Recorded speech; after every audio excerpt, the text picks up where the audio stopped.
All right, one, two. Hey guys, I am Casey Rollins here, and you are listening to me talking right after my nose got stuffed up right now. I don't know. This is, I think this is the second time that my nose has gotten stuffed up. Like either while I'm recording or just before I start recording. Actually, hold on, give me a second.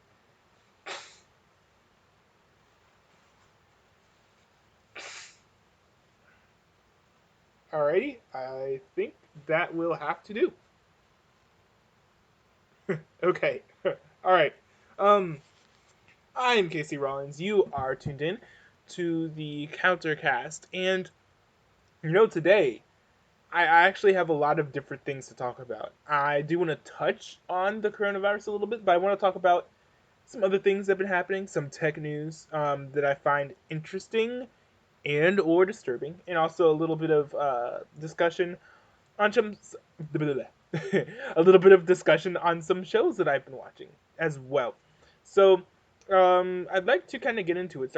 Starting off by talking about the coronavirus. And all of the stuff about the coronavirus, all of the news that's coming out now, pretty much is good news. States with severe cases are beginning to flatten. Um, Apparently, saying flatten the curve on television over and over again enough times actually does work. And uh, yes, and also hiding from everybody else. So now cases are flattening. It continues to be as non-lethal as it was before. So it's still not a huge threat. And it's great. It's great. The beginning of the month, I believe Trump said that he's going to start. The beginning of next month, I mean, Trump said he's going to start reopening the country, if I don't miss my guess. So, yeah, if I remember correctly. So yeah, that's cool because that means that we're not going to be forcing citizens to starve so that they don't get the coronavirus, and that sounds like a good policy to me. And also, it's literally driving people crazy to stay inside all the time. So it's good that he is also. It's a weird thing to say. I never thought that I would ever be saying this, but Donald Trump cares about our mental health. um, yeah, so we've got Trump over here helping our mental health. Um, and another thing too, I will say is even if the like even when stuff opens up and people can just go out and do stuff, I still don't think that the elderly or those who are at risk should be going out and you know traipsing around, traipsing. How do you say it? Trailblazing. I don't think that they should be going outside, buying all the Chanel in the malls or like whatever it is that they do when they go outside, um, with other people. I would definitely suggest people who are in high risk categories to continue to isolate. It's not just because first of all, the coronavirus death rate among people in the high risk category is pretty high, and also that needs to also be. Here's another thing that needs to be considered is that that's not the only thing that can end up killing someone in the high risk category. The flu is actually still a real thing. In case y'all forgot, the flu still exists. So that's also something that people in high risk categories need to watch out for. There are just all kinds of things that they really shouldn't be running around doing. Um, I wouldn't. That's like to me for me to tell literally everybody to go out and do whatever they want. When they're immunocompromised, that's like me telling people with AIDS to go to Coachella. Like, no, it's not a good idea. um, yeah, yeah, but it's gonna be back. I'm gonna kind of stop talking about the coronavirus because that's depressing. Kind of want to save the best part for last. So I'm gonna make you sad at the beginning and then make you happy at the end. Am I? I don't know. I did want to talk about some tech news though.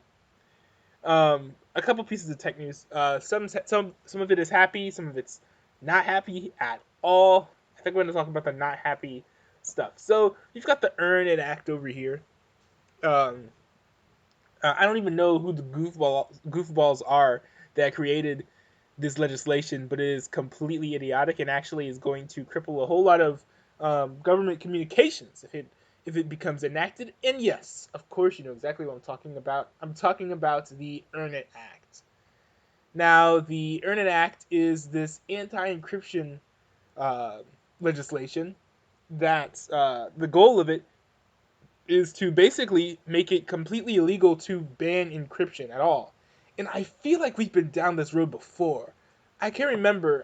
I remember reading one of the old outdated for dummies books back when I used to go to the library because um, that was like literally the only place I could go to like learn how to code and things. Um, I remember people saying something like, I feel like encryption software used to be considered like a weapon or like a weapon of mass destruction or something, and like was as prohibited as like munitions are, and it was like literally crazy. But and the thing is, I don't think that worked. So I don't know. The backlash of this is going to be huge because you don't. Not only do you have government officials who use Signal, and Signal is the company I was actually hinting at. They say they're going to leave the United States altogether if they decide to just put the stupid law into action.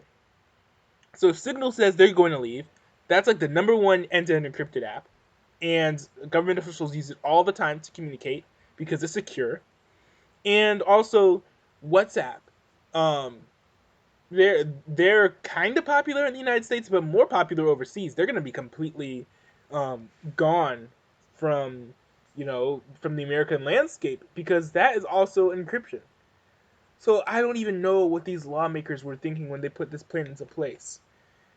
It's more likely they probably weren't thinking at all, or maybe they were thinking that they could sneak this by us during the coronavirus, and maybe that's in part possible because we know that it's already passed. It's passed the House. I don't think it's passed the Senate yet. Now they were supposed to do hearings on the 11th, and I believe that they started to, but there was no ruling on it. Um, like no further news after like the 12th, and I find that a little bit worrying. But this is good though because it does give us time to go and write to um, our local officials, which I'm actually trying to do, and just let them know how we feel. Do we want the government just banning encryption? Um, it's literally like banning like certain kinds of locks because they're hard to get into. Um, it's actually it's the same logic that says we need to ban guns because they're too good at killing people. It's nonsensical. It doesn't make sense. It's definitely an encouragement of rights because it opens up American citizens to unreasonable search and seizure, and it really demolishes the right to privacy. It's like I feel like banning doors would have the same effect. He's like, nope, no more privacy. Sorry. it's it's bad. It's dumb. I hope that there's enough backlash of it, and it's kind of frustrating to see a lack of coverage of it. I'm on the Fediverse with a lot of nerdy people, and I heard like maybe one or two people talking about it. That was literally it. Nobody cares. I talk about it every once in a while, but like, I feel like I'm the only person that really cares. My friend group cares more about it than anybody else that I've heard. More than the Fediverse, nobody's talking about it in the press. Literally nobody cares, and it is what it is. No nobody. It's I mentioned this with guns, and it's in rights with like general, but like nobody really cares about their rights until they lose them. That's the real like normie mentality, and that's kind of how it works. Because nobody's expecting a normie to be politically vigilant, and rightfully so, they shouldn't be. They're too concerned with Selena Gomez. um, but yeah, in all seriousness, go check it out. And also, if you're listening to this and you're a normie, please, and it's weird. If you're listening to this, you probably are not a normie. like if you're a normie and you're listening to this, you probably just finished just got out of like an unsuccessful brain surgery. and you were like, let me listen to some Casey Rollins here.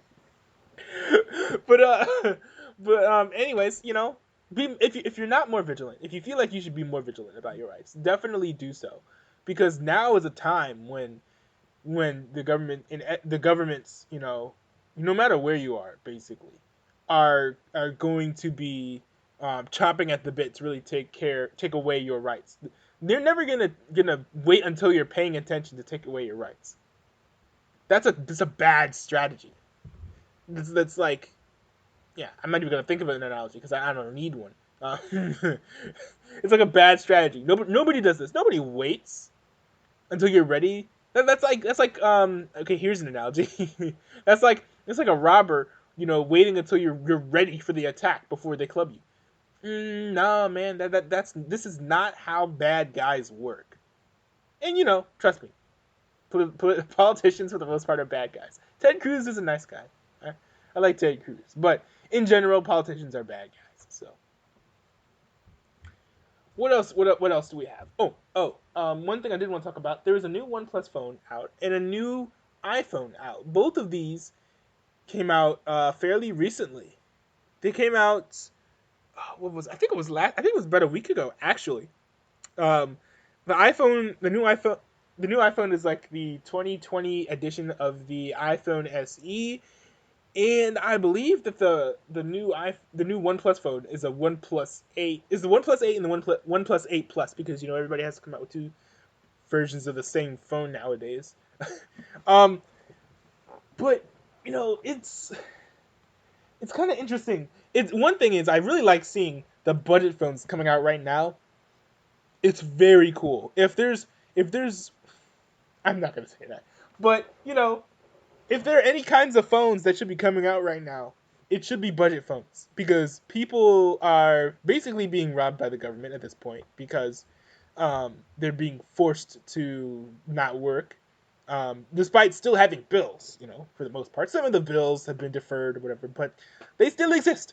Uh, so you have all these people who can't work. Um, a lot of them are teleworking, but a lot of them are also getting laid off because demand is low, because the government has made it so. And they're not going to have, how much is it? $1,300 to spend on a Samsung Galaxy S20. Yes, of course, there's still going to be people who want it just because, celebrities walk around with them, or the tech YouTubers are touting them because they, oh, look at the phone I have. But hey, let's be serious. Most people aren't gonna be running around spending $1,300 on a smartphone.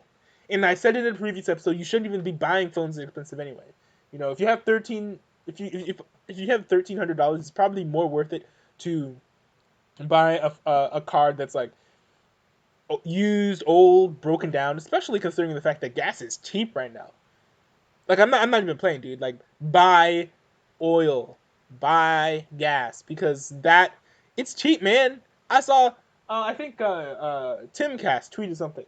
He was like, "Yo, check this out. I saw gas at like $1.29." Now, I don't own a car, so I don't pay attention to gas prices, but that sounds low to me. When 1 gallon of gas is cheaper than a bottle of Life Water, I say it's a good deal. It's a good deal. And don't get me wrong, Life Water is quality product, man. If you're ever gonna get filtered like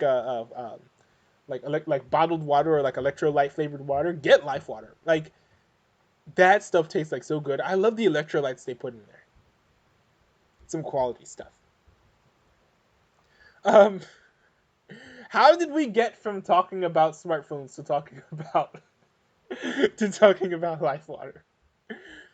But anyways, yeah. So it's cool to see the budget phones coming out. We have the OnePlus 8 and we have the iPhone SE second generation, I believe is what they're calling it. And it's weird to see this thing with OnePlus. Now, I've never been a huge fan of OnePlus, primarily because they tend to be missing key features, and also stripping. And at the same time, instead of following the model of most smartphone manufacturers who make cheap phones, which is basically, just be behind, they also feel the need to take away whatever features flagships feel like removing from their own phones. So, for instance, OnePlus got rid of the smartphone, the headphone jack, which is totally dumb.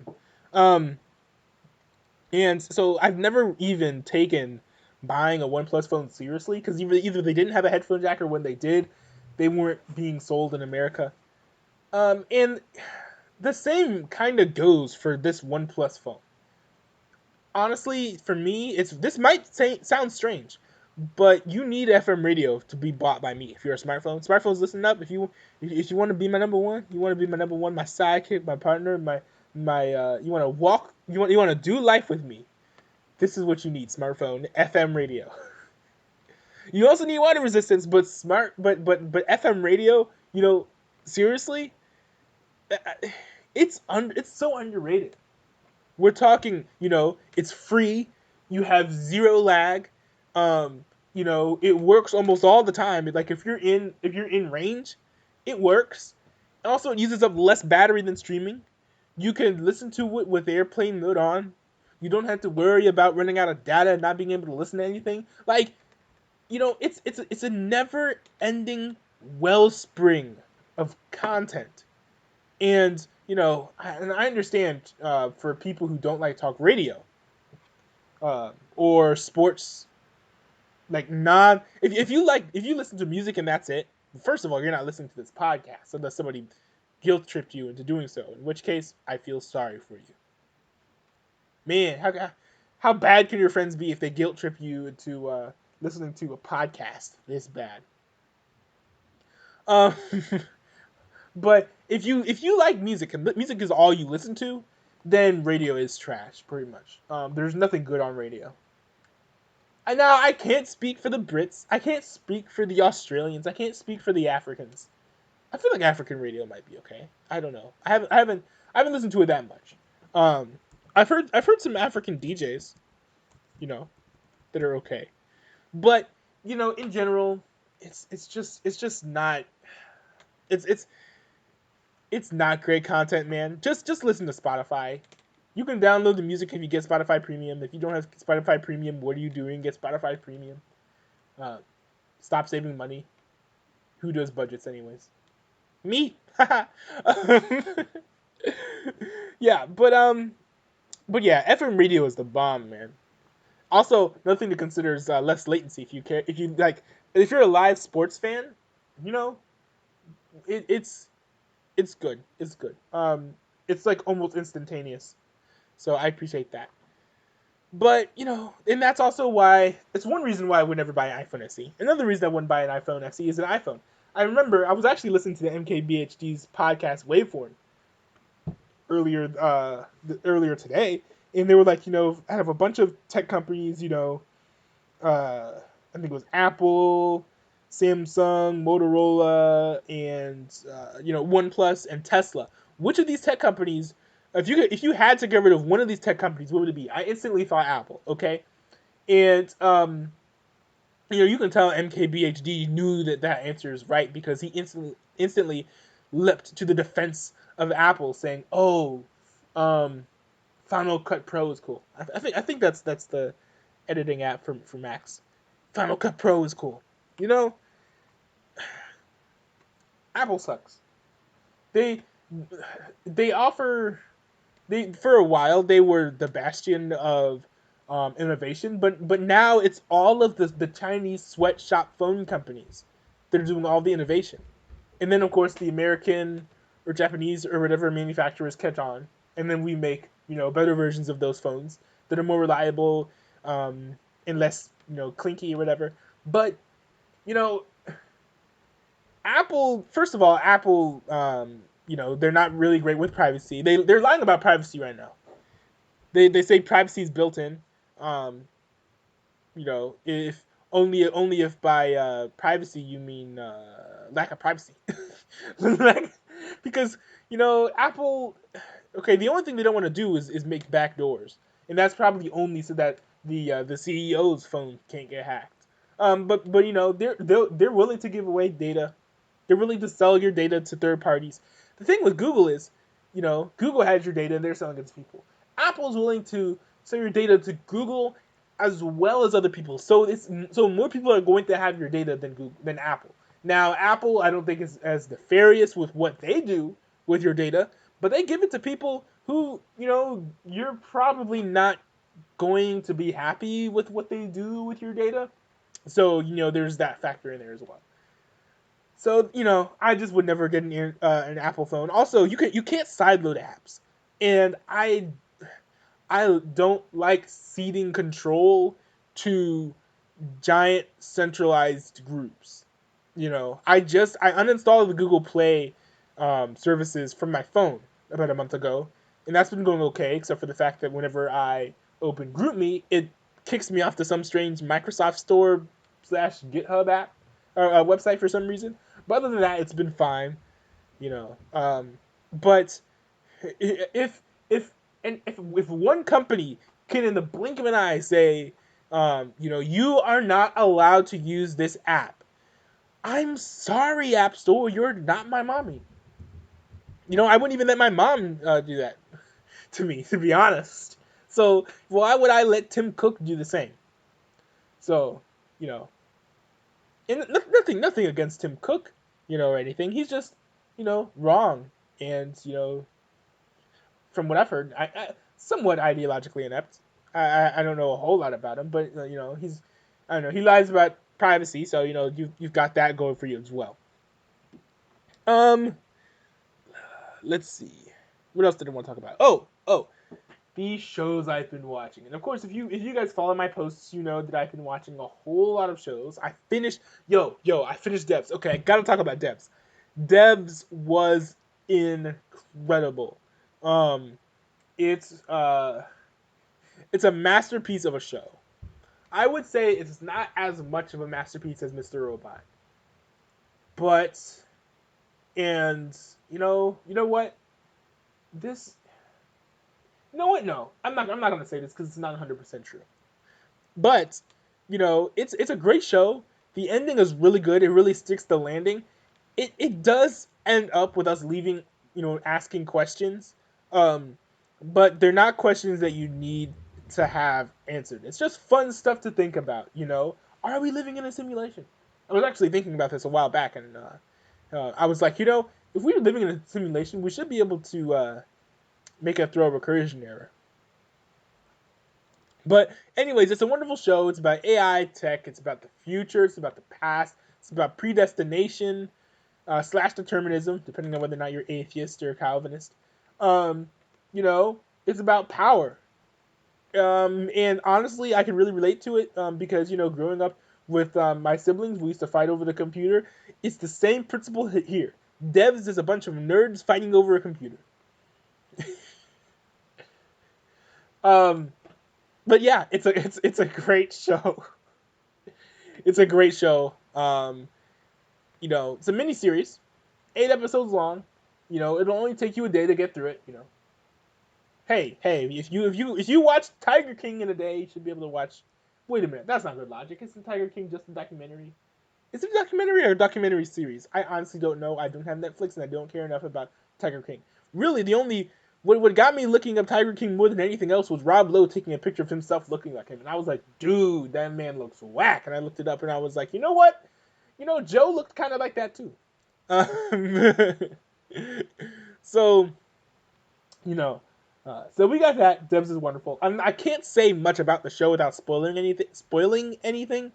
Half of the plot that's in the first trailer that's in the I can't even say this because that would be a spoiler as well. Man, I guess I'll move on to talk about my cartoons and okay.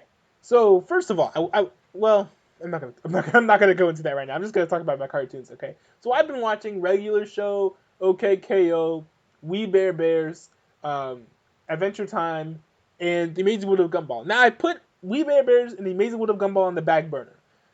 The Amazing World of Gumball because I've already seen that show and I was just doing a rewatch to make sure that I've seen all of the episodes, which I'm still not sure if I've done yet because there's so many episodes, but if I haven't yet, I'm really close and I don't really mind having missed a few episodes because I feel like I have an affirmative grasp on the ending and how that worked out.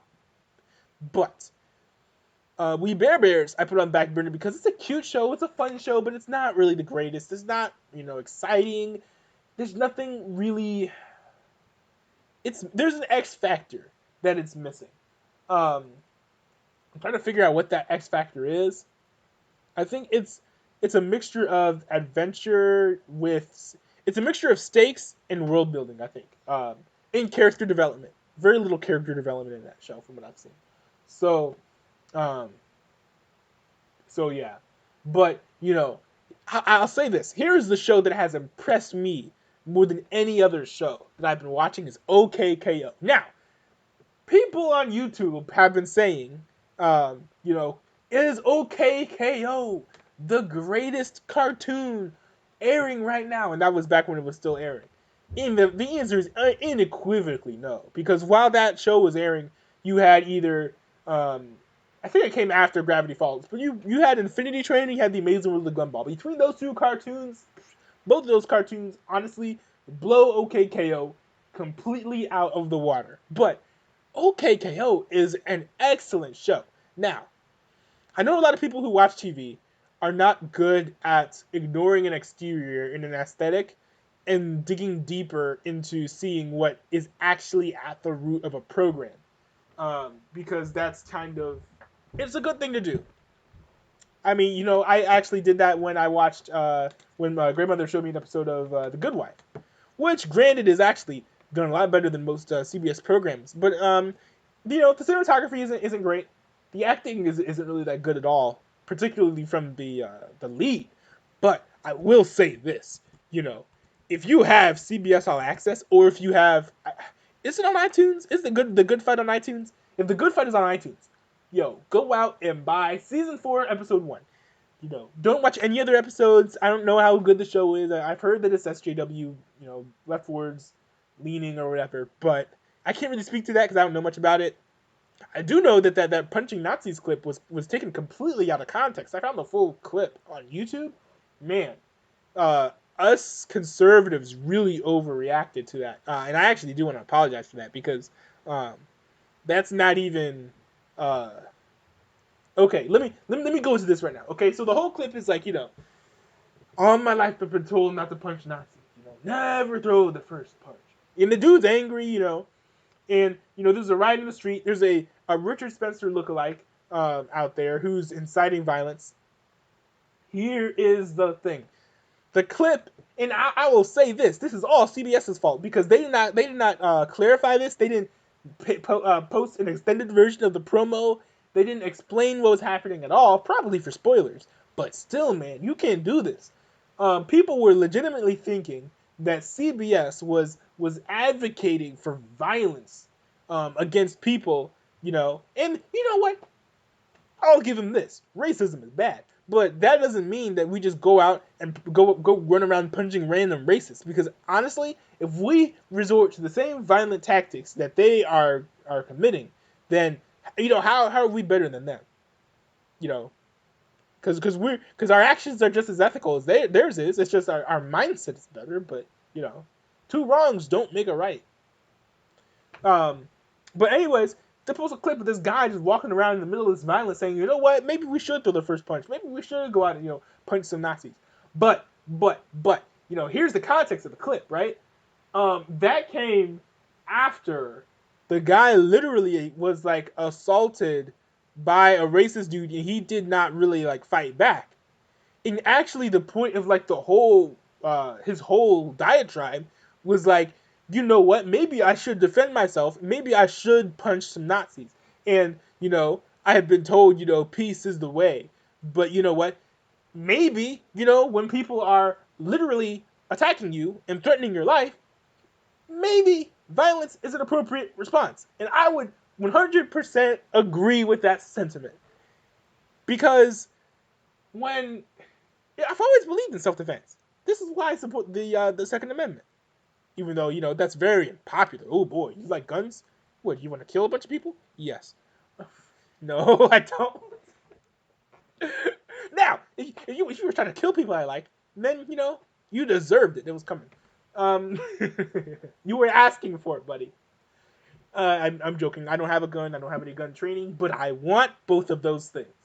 Um, but in all seriousness, self-defense is 100% fine. The problem I have is with CBS duping, well, allowing the far right and conservatives to be duped by their poor marketing, because that was a terribly cut ad. That's not even an ad, really. That's like a 30-minute clip, and that didn't even say the name of the show, which goes on. It's further like this is like Andrew Torba levels of bad marketing, man. But but you know CBS should have clarified. No, he was talking about self-defense. He was talking about self-defense, and he was mad. Heat of the moment. This is all like going on in his head. It's not something that actually happened in the show. Something that he actually told people to go do. But it's a good thing. But anyways, to go back to what I was saying, I'm impressed at my ability to backwards pedal through these rabbit holes that I'm creating for myself. But anyways, Good Fight season 4, episode 1 is incredible television. Go and watch it in a void. You don't have to have seen any other episodes, because basically you get the gist. There's some lawyer lady works at a law firm. Boom. All you need to know. You don't need to know history, and you don't need to know backstory.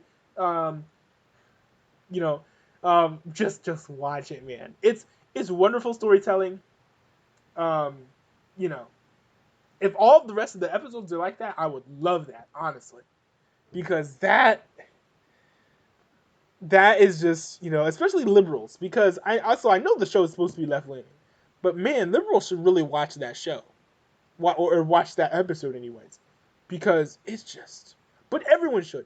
Conservatives should watch it, because first of all, we shouldn't just fill our all of our feeds with an echo chamber. There are opinions of people who disagree with us. We should probably try to acknowledge that, and consume at least some of their content so that we can understand them, get into their psyche, and kind of understand why they believe what they believe. They're still wrong, but it helps you better. First of all, sympathize with them. Second of all, talk to them better, because a lot of conservatives think people who are against freedom or whatever, blah blah blah, they just hate us, so they want to go after us. No, I think the coronavirus is showing us that people who want to take away our rights, or who want us to give up our rights, don't always want us to be harmed, or aren't always trying to go after us. But they think, what? I don't trust you to not be an idiot. It is not. It is not. It's not meant to be a like an attack or an insult. But they feel like it's this is for my own self-preservation, because I don't want to be taken out by the invisible enemy because you decided to, I don't know, drink some beer through a couple other classmates' butt cracks on the side of a Florida beach. So,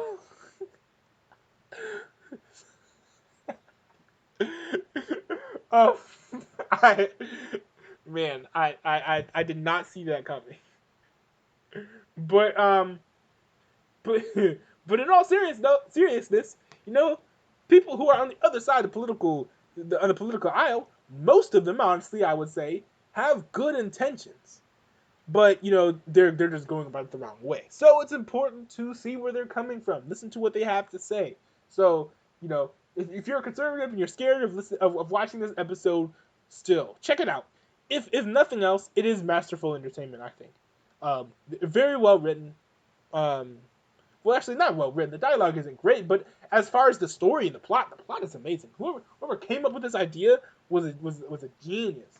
And I did some research on the episode. Apparently, they did it in part because they didn't know how things politically were going to go. So this was very clever for them to do this. But check it out. I'm not going to talk about it anymore because I am afraid of giving away spoilers, and it's way better if you don't know what's happening going in. Yeah.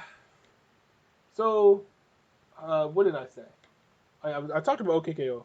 What about Adventure Time? Oh, Adventure Time. This is the last thing I'm going to talk about. Then I'm going to close the show out. Adventure Time is a really great show. I just finished season 2 today with my younger sister, and it's a wonderful, heartwarming show. It's surprisingly, I guess, emotionally deep. Got some life lessons in there. Um, I like how it's dark but not crazy dark. It's dark when it's natural for the situation to be dark. They don't shy away from people dying. Um, you know, but they don't flee to it like I think some shows like um, Infinity, like Rick and Morty do. It's just like you got like this nice balance of realistic darkness. Dark stuff doesn't have to be happening all the time, but it has to happen in order for it to be realistic. And then this is what I like about OKKO as well, because as you get to the end of season one, man, OKKO is like it's dark, like it's really dark, man. Um, and it's such quality content. The story is amazing with that show. It's really underrated. But you just gotta look through the veneer, realize that it's a good show.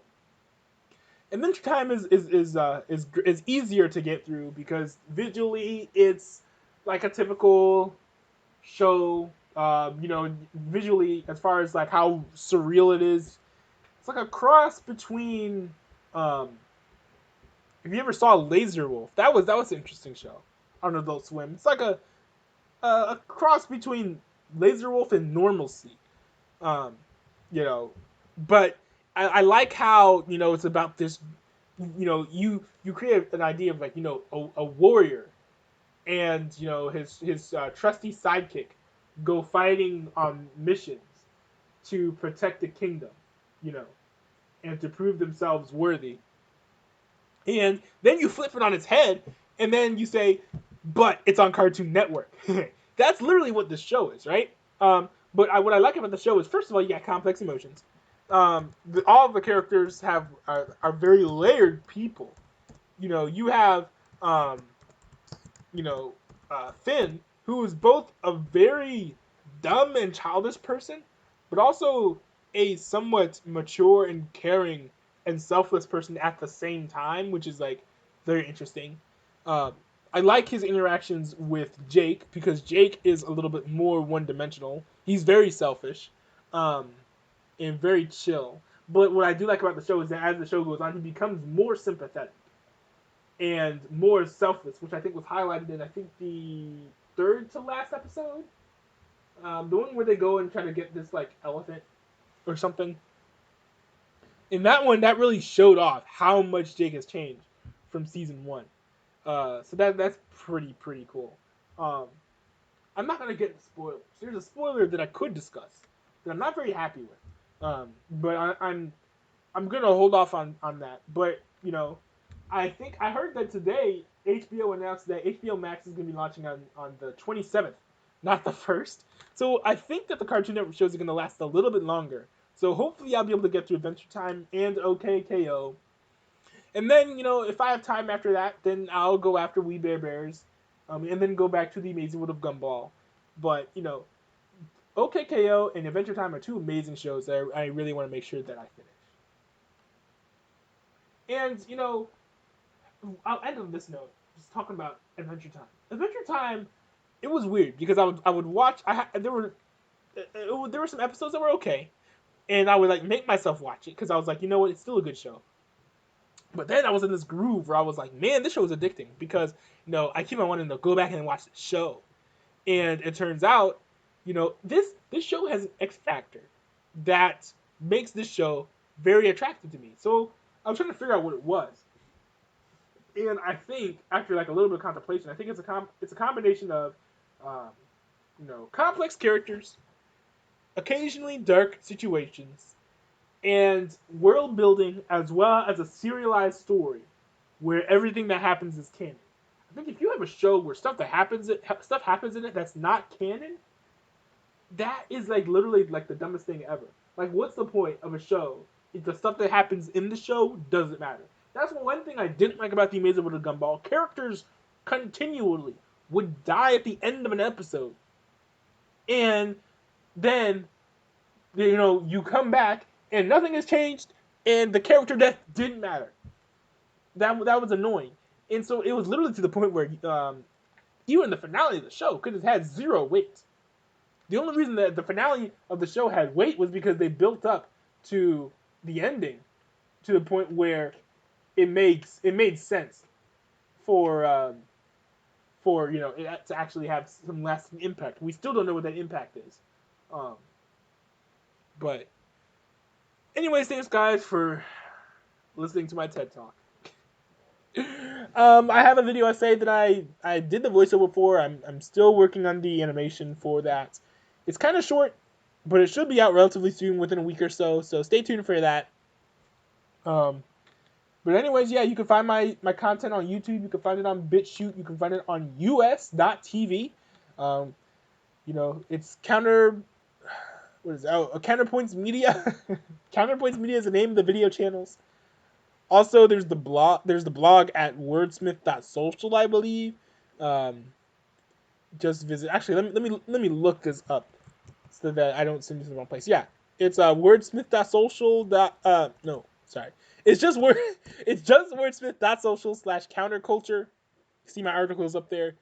A lot of it is transcriptions of videos that I've done. But also, you've got I did a couple articles actually. One about Project Blue Sky, another article about the show Breeders. So, go check it out. Some interesting content. But thanks guys for listening. Hope you listen to some better content after this.